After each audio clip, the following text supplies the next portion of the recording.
내가 소리내어 여호와께 부르짖으며 소리내어 여호와께 간구하는도다. 내가 내 원통함을 그의 앞에 토로하며 내 우환을 그의 앞에 진술하는도다. 내 영이 내 속에서 상할 때에도 주께서 내 길을 아셨나이다. 내가 가는 길에 그들이 나를 잡으려고 울무를 숨겼나이다. 오른쪽을 살펴보소서. 나를 아는 이도 없고 나의 피난처도 없고 내 영혼을 돌보는 이도 없나이다. 여호와여, 내가 주께 부르짖어 말하기를 주는 나의 피난처시요 살아있는 사람들의 땅에서 나의 분깃이시라 하였나이다. 나의 부르짖음을 들으소서. 나는 심히 비천하니이다. 나를 핍박하는 자들에게서 나를 건지소서. 그들은 나보다 강하니이다. 내 영혼을 옥에서 이끌어내사 주의 이름을 감사하게 하소서. 주께서 나에게 갚아주시리니 의인들이 나를 두르리이다. 아멘. 하나님의 말씀입니다. 오늘 시편은 다윗이 굴에 있을 때 부르짖은 그의 간절한 외침입니다. 정말 힘든 때입니다. 정말 외롭고 외로운 때입니다. 이럴 때는 다른 사람은 보이지 않습니다. 자기 근처에 어느 누구도 얼씬거리지 않습니다. 오직 자신과 대적만 보일 뿐이죠. 이 시편 기자는 다윗인데 다윗은 많은 고난을 받은 사람의 대명사입니다. 너무 괴롭고 힘드니 하나님께 소리내서 울부짖으며 기도하고 있습니다. 원통하다고 그의 속사정을 하나님께 토해내놓습니다. 내 영이 내 속에서 상하고 있습니다. 한마디로 속상할 일이 너무 많은 것입니다. 내가 힘든 상황에 빠지니 어느 누구도 나를 아는 채 하지 않고 있습니다. 이러한 시편 기자의 마음을 가지고 우리 1절에서 4절까지 함께 읽도록 하겠습니다. 내가 소리내어 여호와께 부르짖으며 소리내어 여호와께 간구하는도다. 내가 내 원통함을 그의 앞에 토로하며 내 우환을 그의 앞에 진술하는도다. 내 영이 내 속에서 상할 때에도 주께서 내 길을 아셨나이다. 내가 가는 길에 그들이 나를 잡으려고 올무를 숨겼나이다. 오른쪽을 살펴보소서. 나를 아는 이도 없고 나의 피난처도 없고 내 영혼을 돌보는 이도 없나이다. 중국에서 선교를 하다 보면 선교사님들이 공안에 붙들려 가서 어려움을 겪는 때가 있습니다. 제자를 양육하던 현장뿐만 아니라 선교사님들 사시던 그 집까지 쑥대밭이 됩니다. 그 소식을 듣게 되면은 그 선교사님을 알던 모든 선교사님들이 일제히 안전을 위해서 전화번호를 바꿉니다. 심지어는 상황에 따라 그 지역을 떠나서 이사를 가거나 다른 지역으로 옮겨가시는 분들도 있습니다. 그 붙잡혀 가신 선교사님의 제자들도 그 선교사님에게 가까이 갈 수가 없습니다. 경찰이 왔다 갔기 때문에 마을 주변 사람들도 그 선교사님을 도와줄 수 없는 처지입니다. 공안국에 끌려간 남편 선교사님도 힘들지만 남편 선교사님 없이 홀로 남겨진 여성 선교사님은 더 외롭고 무섭기도 하고 힘듭니다. 또 언제 공안이 찾아와서 잡아갈 줄 몰라 두렵기도 하지만 더 힘든 것은 그동안 왕래하던 선교사님들이 오지 않을 뿐더러 전화도 하지 못하고 안전을 위해서 전화번호를 다 바꿨기 때문에 옛날의 전화번호로는 어느 누구와도 이 어려움을 나눌 수가 없다는 것입니다. 동료 선교사님들도 안타깝지만 스스로의 안전을 위해서 이렇게 할 수밖에 없는 상황을 이것 때문에 굉장히 마음이 아픈 것이지요. 소식을 듣고 중보기도에 힘쓸 뿐입니다. 나중에 시간이 흐르고 잡혀가신 선교사님이 풀려나시고 그분을 만나서 그때 얼마나 힘드셨습니까? 라고 여쭙고 그동안의 사정 이야기를 듣게 됩니다. 그러면은 많은 선교사님들이 다른 힘든 것은 참을 만한데 아무도 나를 아는 채 하지 않는 것이 가장 힘들었다라고 말씀하시는 것을 들을 수 있었습니다. 그럼에도 그 위험하고 어려운 상황을 뚫고 어떤 분은 이 선교사님 가정에 찾아와서 물질적인 도움도 주시고 안부도 물어봐 주시고 형편을 살펴주시던 그런 분들이 가장 고맙고 감사하더라라는 이야기를 들었습니다. 시편 기자는 계속해서 그 아픈 사정을 지금 토로하고 있는 것입니다.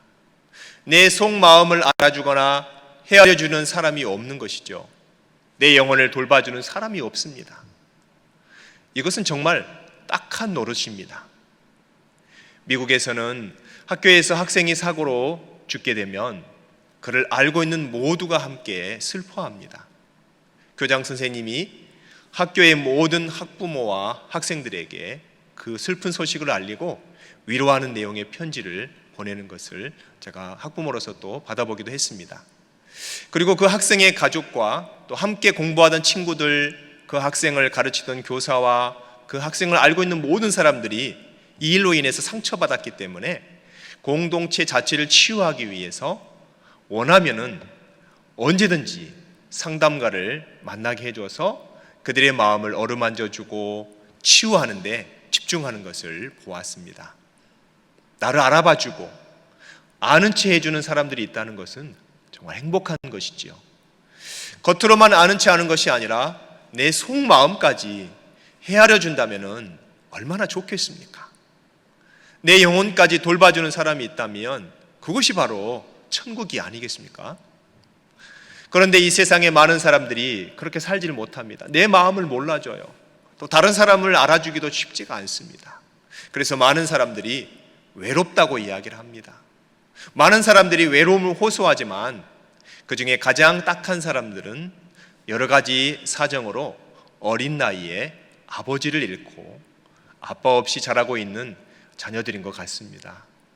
안타깝게도 2012년 미국 어린이 3명 중에 1명, 그러니까 숫자로 따지면 2,400만 명이라는 어마어마한 그런 자녀들이 아빠 없이 자라고 있다는 미국 통계국의 조사 결과가 나왔습니다. 굉장히 충격적이었습니다.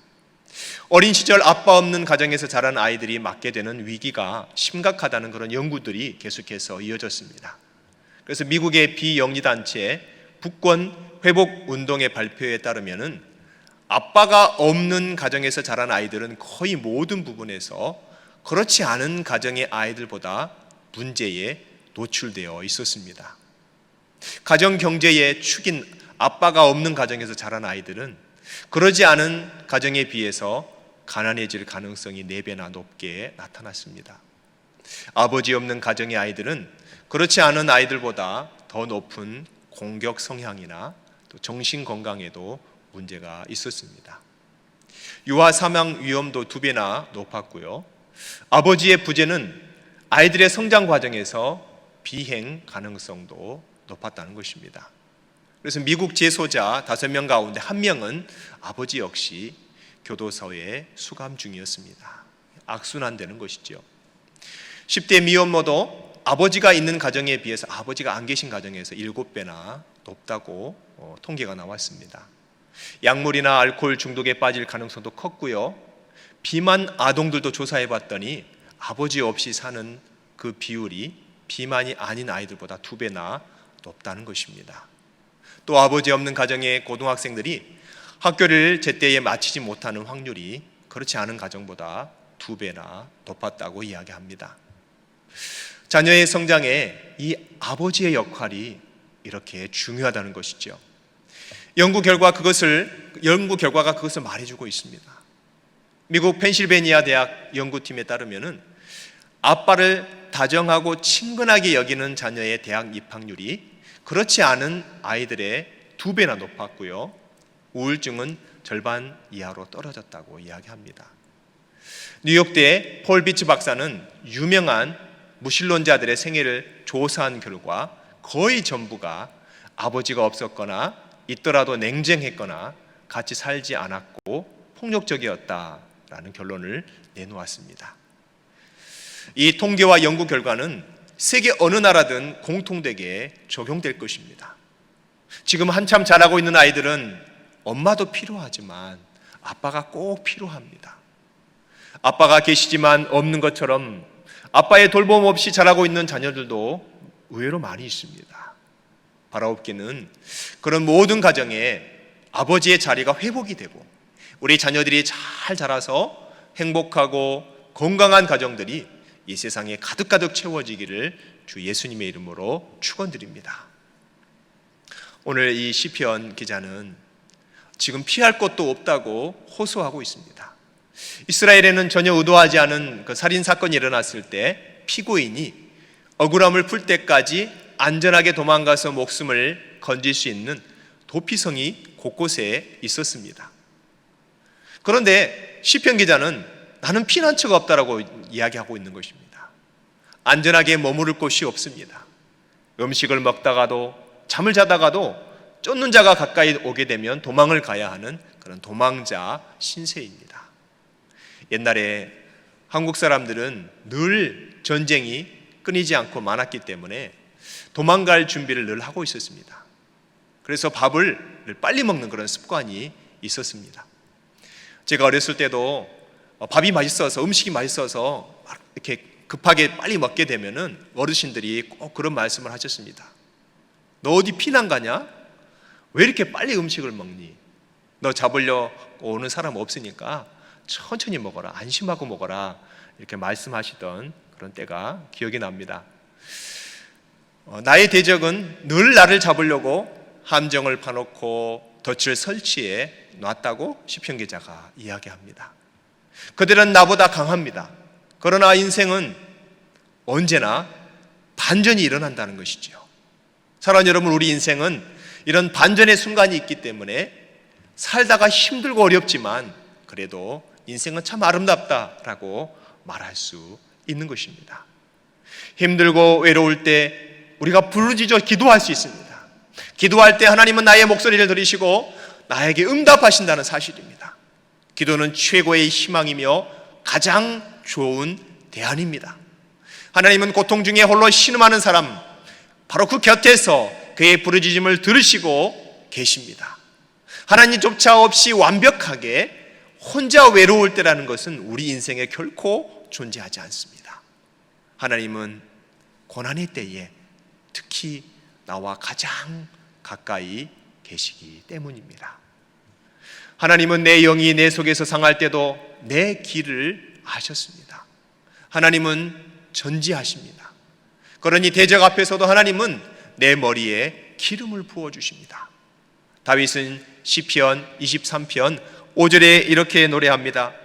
주께서 내 원수의 목전에서 내게 상을 차려주시고 내 기름을 내 머리에 부으셨으니 내 잔이 넘치나이다 라고 그가 힘들고 어려운 상황에서도 하나님 앞에 감사와 찬양의 노래를 올려드린 것입니다. 우리 이제 5절에서 7절까지 또 함께 읽겠습니다. 여호와여, 내가 주께 부르짖어 말하기를 주는 나의 피난처시요 살아있는 사람들의 땅에서 나의 분깃이라 하였나이다. 나의 부르짖음을 들으소서. 나는 심히 비천하니이다.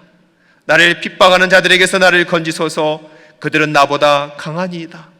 내 영혼을 옥에서 이끌어내사 주의 이름을 감사하게 하소서. 주께서 나에게 갚아주시리니 의인들이 나를 두루리이다. 아멘. 하나님은 나의 피난처이시고 살아있는 사람들의 땅에서 나의 분깃입니다. 내 영혼을 감옥에서 사는 것처럼, 감옥에 있는 것처럼 자유롭지 못하고 답답한 그런 상황에서 이끌어내 주신다는 것이죠. 나는 주님의 이름을 감사하며 찬양할 것입니다. 하나님께서 나에게 갚아주실 것이니 의인들이 나를 두를 것입니다. 의인들이 나를 감싸 줄 것입니다. 결과적으로 다윗의 이 간구는 그의 간구 그대로 다 이루어졌고 꿈만 같이 여겨졌던 구원을 경험할 수 있었습니다. 사실 성경을 보면 이처럼 신랄 같은 희망조차 잃어버린 인생이 하나님의 도우심으로 꿈 같은 구원을 경험한 경우가 정말 많이 있습니다. 요셉이 그랬고요, 야곱이 그랬습니다. 애굽의 압제 아래에 있었던 이스라엘 민족이 그러한 삶을 살았습니다. 기드온이 그랬고요, 다니엘과 세 친구들이 그랬고, 하나님의 복음을 열정적으로 전하면서 목숨 걸며 그 복음에 자기 자신을 던졌던 사도 바울도 늘 그런 경험을 하면서 살아왔습니다. 이런 꿈 같은 구원의 이야기는 그들만의 이야기가 아닙니다. 그것은 우리가 겪은 경험이기도 합니다. 여러분 생각해 보십시오. 본래 우리는 범죄한 자였고 스스로는 구원에 이를 수 없는 나약하고 비참한 운명에 처한 자들이었습니다. 그런데 그런 우리의 신분이 지금 무엇으로 바뀌었습니까?